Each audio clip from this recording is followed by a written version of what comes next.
Labas rytas. Štai pagaliau daugumai jūsų baigėsi sesijos ir prasidėjo naujas, daug žadantis antrasis studentiškų mokslo metų pusmetis. Tikimės, kad jis per daug teorinėmis žiniomis ir nuobodžiai atrodančiamis paskaitomis nenukamuos, o leis pasisemti ne tik vertingos patirties įvairiose alma mater, bet ir unikalios pasaulėvokos, savito žvilgsnio į absoliučiai viską. Na, o kalbant apie unikalumą ir tradicijas, siūlau čiupti puodelį kakavos ir įsitaisyti kaip visuomet patogiai, nes dabar trumposios akademinės naujienos. Jau nuo ketvirtadienio Vilniuje parodų rūmuose Litexpo vyksta kasmetinė paroda Studijos 2014. Nežinai, kur stoti, o galbūt tiesiog domiesi studijomis, nežiopsok ir skubėk į Litexpo. Paroda nesitęs amžinai, tad šok į batus, striukę ir pirmin ieškoti savo ateities universiteto.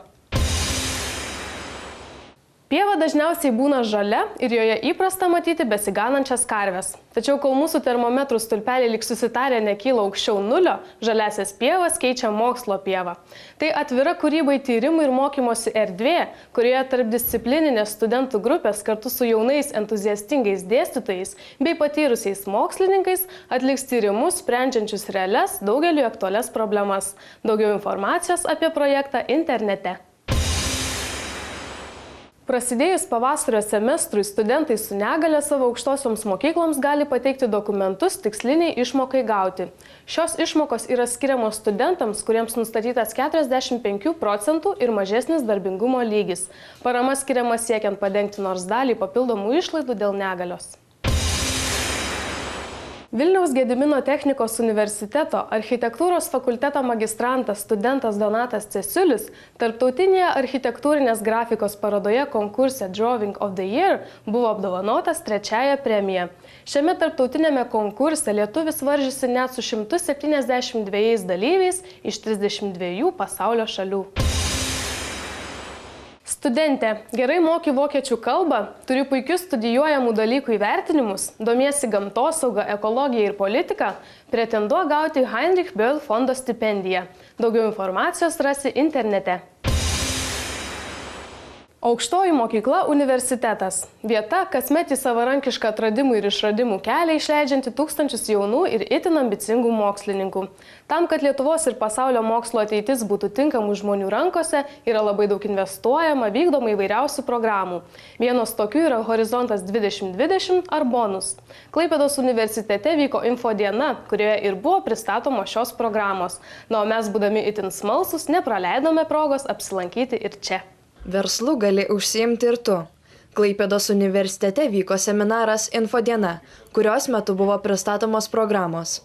Šias programas Lietuvoje administruoja Mokslo ir technologijų agentūra. Seminare pristatytos Eureka, Eurostars programos ir didžiausia europinė programa Horizontas 2020. Dvi programos yra skirtos verslo ir mokslo partnerystei, tikslu pateikti rinkai pačius naujausius ir inovatyviausius produktus, kurie būtų aktualūs ne kažkokiu vietiniu mastu, o būtent pasauliniu mastu. Tai yra būtent programos Eureka ir Eurostars, kuriuose įmonių norinčių kurti naujus produktus dalyvavimas yra būtinas. Programa Horizontas 2020 yra strateginė didžiulė programa su didžiuliu 74 milijardų eurų biudžetu. Ši programa yra labai plati ir apie ją be abejo galima rasti daug labai informacijos, bet jinai skirta yra spręsti globaliom problemom. Tarptautinė patirtis visada yra naudinga dvigubai. Pirmiausia, tokiose programuose yra ne tik vykdomi tyrimai ar kuriami patys naujausi produktai, bet jų dalyviai tampa matomi tarptautinėje erdvėje, įgyja pažinčių ir gali toliau sėkmingai dalyvauti kituose projektuose, vykdomuose pačiu aukščiausiu lygiu. Dalyvauti šiose programuose gali visi. Kaip minėjau, mažesnėse programuose skirtose konkretaus produkto kūrimui, vienintelė būtina sąlyga yra įmonės dalyvavimas, o jau su įmonė gali dalyvauti tiek mokslo institucijos ir tyrimų, tiek viešas sektorius, tiek, vienu žodžiu, visi.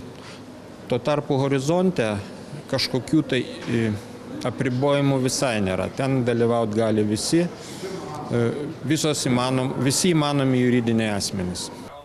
Anot seminaro dalyvio, šios programos yra naudingos kiekvienam. Norint įgyvendinti idėją ir gauti lėšų, reikia įdėti labai daug pastangų. Skaityčiau normaliai tos programos pristatytos. Viena iš tokių programų, kuri, sakykime, tiktų daugiau jaunimui įgyvendinti, jeigu norim, sakykime, kažkoks tai projektas su gamyklom, kažkokį produktą pagaminti, tai ganėtinai rimta programa, tik tais, aiškiai, reikėtų pasiruošti. Bet tik esmė yra tame, kad tą idėją jau parduos gamyklą ir galutiniam rezultatui turės produktą. Norintiems sužinoti daugiau informacijos apie šias programas, siūlome apsilankyti organizacijos Mita tinklalapyje internete. Kada paskutinį kartą žaidėte kompiuterinį žaidimą? O ar esate bandę tokį sukurti? Ne? Na, kol kas mums taip pat neteko savęs išmėginti tokiame amplua, tačiau tik ne Kauno technologijos universiteto studentams. Jie ne tik neseniai žaidė kompiuterinius žaidimus, bet ir patys juos kūrė. O kaip jiems sekėsi tai padaryti, išvysite jau visai netrukus.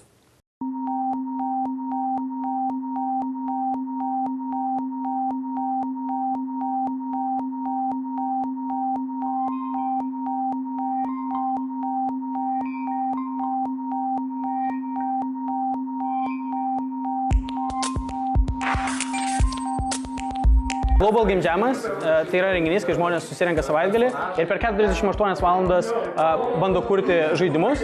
Tai yra pradžioje savaitgalio sugalvoja idėją ir bando įgyvendinti per savaitgalį. Bet tai yra ne tik skirtas kūrimui renginys, tai yra skirtas bendravimui, susipažinti su žaidimų industrija. Čia susipažįsta tiek pirmą kartą kuriantis žaidimus, tiek industrijos profesionalas. Kauno Game Jamai prasidėjo tikrai nesumeluosiu, manau, 2009 metais vėl atgimė, tai pradininkai, manau, buvo Kauno technologijos universiteto studentai, tai Aras Pranckevičius, Paulius Liekis ir, manau, jie pradėjo Kaune daryti game jamus. Kaip apžvalgininkai, kaip žaidimų mėgėjai, tai yra turbūt gerai iš tos pusės, kad tu gali pamatyti, ką daro žmonės savo šalyje, nes tai buvo ypač labai gerai prieš 2 ar 3 metus, kai komercinių produktų Lietuvoje nebuvo.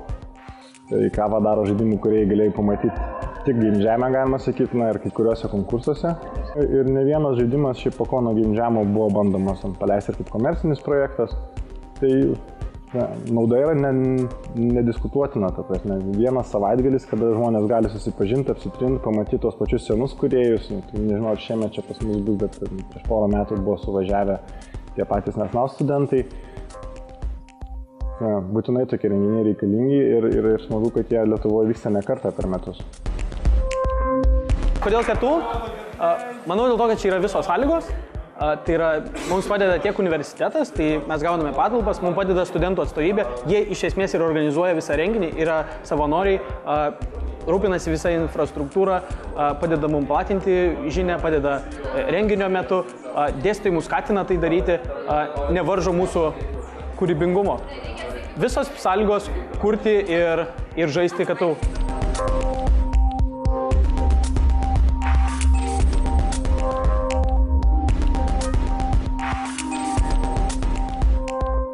Kiekvienoje aukštojoje mokykloje yra muzikalių žmonių, todėl nenuostabu, kad šie žmonės būrėsi į muzikines grupes ar chorus. Na, o susibūrę į chorus studentai ir neretai dėstytojai varžosi su kitais chorais. Chorų Eurovizija – vieta, kur akademiniai chorai gali parodyti visus savo gebėjimus. Tad eteryje trumpas reportažas apie Kauno technologijos universiteto akademinį chorą Jaunystė.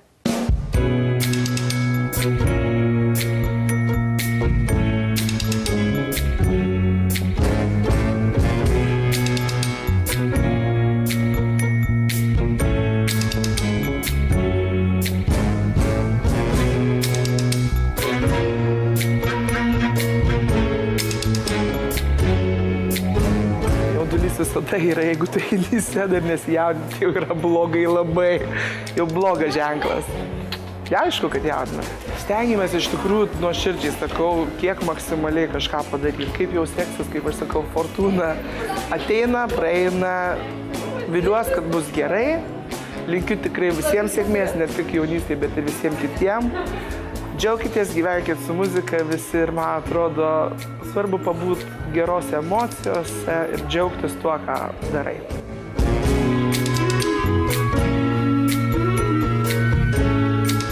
Toks pirmas kartas labai atsakingai dar centre pastatė, tai judesiai viskas, daug energijos reikalauja, dėl to ir jaudinas. Bet šiaip viskas bus okei, viskas bus okei.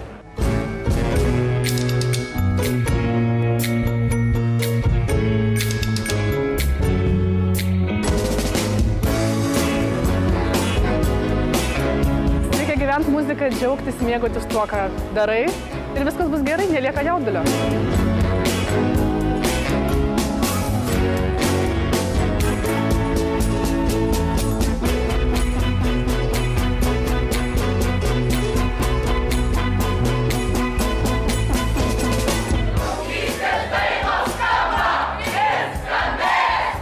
Nors lietuvių liaudies išmintis byloja nesigirti, mes šiandien eisime prieš srovę ir šiek tiek jai nepaklusime, nes dar visai neseniai gavome itin džiuginančius laidos Universitetai LT reitingus. Oficialiame laiške rašoma, kad vidutiniškai vieną laidą mato daugiau nei 11 000 žiūrovų, o anonsus ne 10 milijonų. Lyginant naujausius reitingus su praėjusiais metais matyti, kad laidos reitingas išaugo beveik 40%. Džiaugiamės ir dėkojame, kad esate ištikimi mūsų laidos žiūrovai. Be jūsų šie gražūs skaičiai nebūtų tokie gražūs. Vakarų ekspresas. Vienintelis tikrai klaipėdietiškas.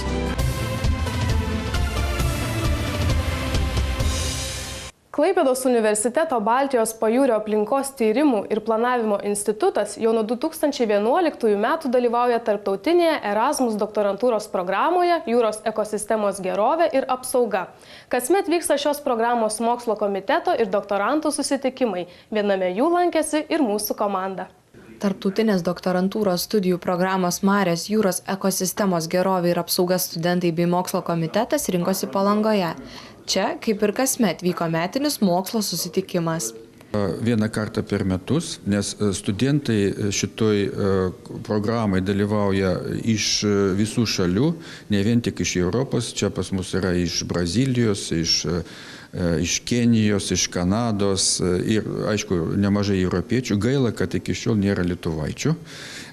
Tikrai ragino, nes lietuvaičius pagalvoti, tos, kurie baigia dabar magistratūrą, galima tikrai pabandyti bent jau, pabandyti šitoj programų sudalyvauti, nes sąlygos yra labai geros. Aišku, konkursas irgi yra labai didelis, nes į vieną vietą ten iki 15 žmonių, bet jeigu jau praeini šitą konkursą, tai tada turėsi praleisti tam tikrą laiką vienam universitete. Pavyzdžiui, pas mus mes gavom doktorantę iš Kroatijos, jinai dirbo Klaipėdoje pusę metų, paskui dirbo Italijai Pavijo universitete, vykdė ten lauko tyrimus ir paskui dar dirbo Gento universitete Belgijoje. Dabar grįžo atgal. Sekantis ciklas prasideda. Teoriniai užsiėmimai, tyrimai lauke, darbas laboratorijai ir jinai turės apginti savo disertaciją dabar jau po 2,5 metų. Sąlygos iš tikrųjų labai geros, aš nenoriu sakyti apie atlyginimus ir taip toliau, bet jie yra tikrai europietiški ir gali būti patrauklus mūsų studentams tikrai. O kartą per metus visi studentai susirinka vienoje vietoje.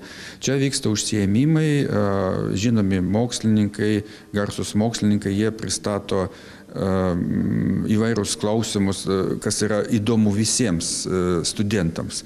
Pavyzdžiui, dabar vyksta užsiėmimas labai įdomus, kaip jūs turit pranešti apie savo tyrimus, komunikuoti su mass media. Kaip pasakyti taip, kad žurnalistai viską suprastų teisingai ir perduotų, taip sakant, plačiai publikai. Kasmet mes rengiame susitikimus kur nors Europoje tam, kad studentai susitiktų visi kartu, bendrautų ir taip gautų atitinkamų žinių. Toks yra mūsų planas. Šiemet susitikimas vyksta Lietuvoje, pernai buvome Portugalijoje, dar prieš metus Belgijoje, kur būsime kitąmet staigmena. Džiugu, kad dabar esame prie Baltijos jūros, kuri yra kiek kitokia.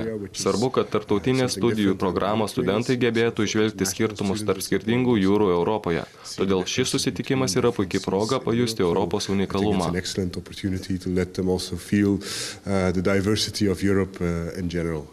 Marios programoje dalyvauja tokie garsūs jūriniai universitetai kaip Limuto, Bremeno ar Paryžiaus Marie Curie. Deja, kol kas čia nestudijuoja ne vienas lietuvis, tačiau doktorantė Martina Maric iš Kroatijos savo mokslinius tyrimus nusprendė atlikti būtent Lietuvoje, Klaipėdoje.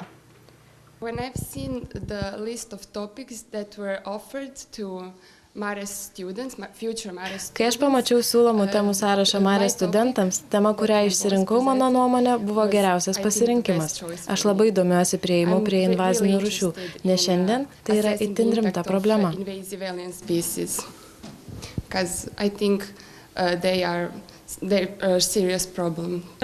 Na, yra dalykų, kuriuos mes matome kasdien tarp žmonių. Tie klausimai, kurių savęs klausome kasdien ir ieškome atsakymų.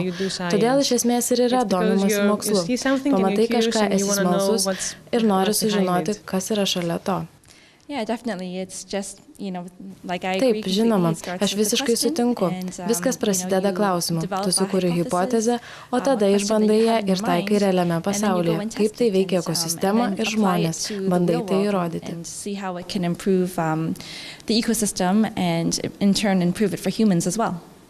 Jungtinėje doktorantūros studijų programoje dalyvauja 11 universitetų ir 9 partneriai iš skirtingų pasaulio šalių. Tai institutai, privačios įmonės, įvairiausios nevyriausybinės organizacijos, sudarančios sąlygas jauniesiems mokslininkams dirbti ir bendrauti. Kodėl kai kurie vaikai neturi vardų?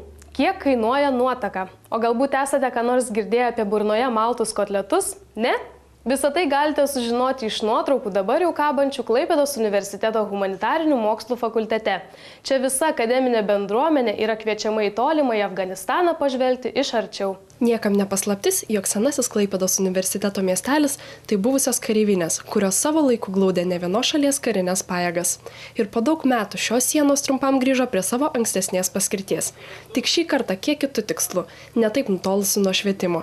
Klaipėdos universiteto erdvėje atidaryta fotografijų paroda Tolimasis Afganistanas iš arčiau. Tai paroda, kurios tikslas parodyti karą ir taikos misiją iš arčiau, supažindinti žmonės su Lietuvos karinių pajėgų nuveiktais darbais Afganistane ir parodyti pasaulinius įvykius tiesiai iš veiksmo vietos. Tiesa, dabar misija jau baigta. Saugumo klausimai perduoti nacionalinėms pajėgoms, tačiau kariai noriai dalinosi savo patirtimi ir pasakojo apie nuveiktus darbus prie puodelio tradicinės arbatos su šafranu, vienas svarbiausių sėkmingo pokalbio elementų, kuris tiesa gali sukelti ir nesklandumų. Būtent apie jos laidos Universitetai LT komandai pasakoja Vaidas Bimbiris. Atnešėt arbatą, tai aišku, tas skonis man galbūt nebuvo pats primtiniausias, jeigu atvirai jau kalbam, tačiau kaip, sako, turiu aš gerbti svetingus žmonės, kurie mane vaišina. Išgėriau iki dugno, tikėdamasis, kad tai bus mano paskutinis puodelis. Tačiau įpylė dar vieną. Dar vieną išgėriau, įpylė ir trečią. Taip 3 kartus išgėriau. Aišku, tai buvo iššūkis mano organizmui, bet po to paaiškėjau, kad pats kaltas dėl to. Pasirodo, pagal vietines tradicijas tiesiog nereikia gerti iki dugno ir tau nebepils. Žodis karas gali skambėti gana žiauriai. Tačiau pasak kapitono, karas dažnai vyksta žmonių galvose. Todėl reikia ne kariauti, o keisti žmonių požiūrį į karą ir taiką. 8 metus trukusi taikos misija davė vaisių tiek vietiniams gyventojams, tiek mūsų kraštiečiams, kurių sąmonėje buvo sulaužyti mitai apie tolimąją kultūrą. Visus susidomėjusius Klaipėdos universitetas kviečia apsilankyti humanitarinių mokslų fakultete ir savo akimis pažvelgti į tolimojo Afganistano Goro provincijos kasdienybę užfiksuotą nuotraukose. Kasmet asociacija Mano miestas Klaipėda ragina studentus sėti savo idėjinius grūdus ir auginti verslo idėjas. Kasmet ši asociacija inicijuoja konkursą Užaugink verslo idėją. Tad su kokiomis trąšomis ir kokioje dirvoje geriausiai auga šios idėjos, išvysite jau visai netrukus. Šiandien itin populiaru kalbėti apie verslą. Jo užsiima ar bent jau bando užsiimti vos ne kas antras žmogus. Na, o uostamiestyje auginti verslo idėjas jau tapo tradicija. Pats konkursas jau vyks 5 metus iš eilės ir jis yra jubiliejinis, tai dėl to labai džiaugiamės. Ir būtent pati konkurso istorija, tai iš tikrųjų jisai keitėsi. Pačiais pirmais metais tai buvo tarsi labiau jaunimui, kuris turėjo savo verslo idėjų, o vėliau mes truputėlį pažiūrėjome kitų kampų ir dabar jaunimui leidžiame pasijusti verslo konsultanto kailyje. Tai būtent pati metodika yra paremta pagal Harvardo universitetą, kai įmonės pateikia realias verslo situacijas jaunimui spręsti. Asociacijos Mano miestas Klaipėda atstovai teigia, kad šiemet konkursas Užaugink verslo idėją bus kiek kitoks. Šiais metais konkurse mes planuojame naują renginį, vieno vakaro forma startup renginys, kuris bus skirtas jaunimui pristatyti savo idėjas potencialiems investuotojams. Tiesiog jų idėjos gali būti realizuotos, taip pat gali prisistatyti savo galbūt būsimiems netgi darbdaviams ir rasti savo bendraminčių ir sukurti komandą. Konkurso dalyvių nuomonė, jame itin svarbi verslo atstovų, investuotojų rolė. Mes buvom jau gan nemažai pasidarę visko, bet labai daug davė, kaip ir minėjau, investuotojai, kurie daugiau gal nusimano pačioje finansų ir verslo pradžios srityje. Tai mums padėjo žiniomis, be abejo, patarimais, naujomis perspektyvomis, kurias galime žvelgti savo verslu, kurių gal nenumatėme, nes gal tiesiog per siaurai buvom pažiūrėję tai.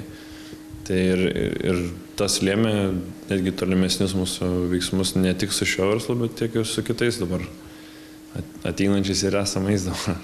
Konkurse siekiama apjungti inovatyvias jaunimo idėjas ir netradicinius požiūrio kampus su tradiciniu verslu. Tad konkurso metu verslo atstovai galvoja ir pateikia realias situacijas jaunimui. Mūsų kompanija dalyvavo šitam konkurse ir mes manom, kad gavom 3, sakykime, aspektų naudą.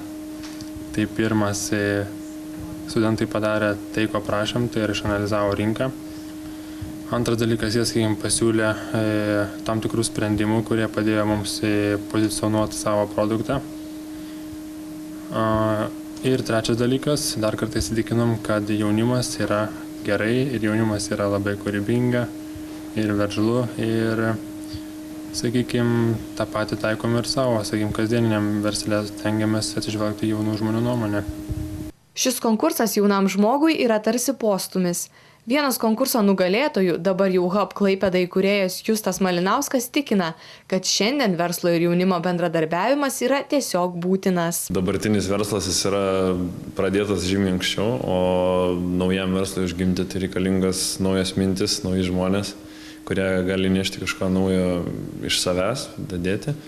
Taip pat, nes visi žmonės turi naujų kažkokių savų minčių, kurių gal kartais bijo garsiai išsakyti, o šitas konkursas, manau, yra puikiai vieta tai garsiai paskelbti ir dar netgi už tai gauti pinigų. Taigi, jaunime, tai tavo valanda ir tavo šansas. Tai būtent registruokis iki vasario 14 dienos MMK.lt puslapyje ir manau, kad susitiksime. Ledlaužis jau 22 vasario. Šiandien jau išgirdote ir pamatėte visas mūsų paruoštas akademinės naujienas. Tikiuosi, laikas neprailgo ir per šį pusvalandį sužinojote šitą naujo ir žinoma naudingo. Tad dainingo, moksliško, motyvuoto ir su žaidybiniais elementais naujojo studijų semestro. Iki!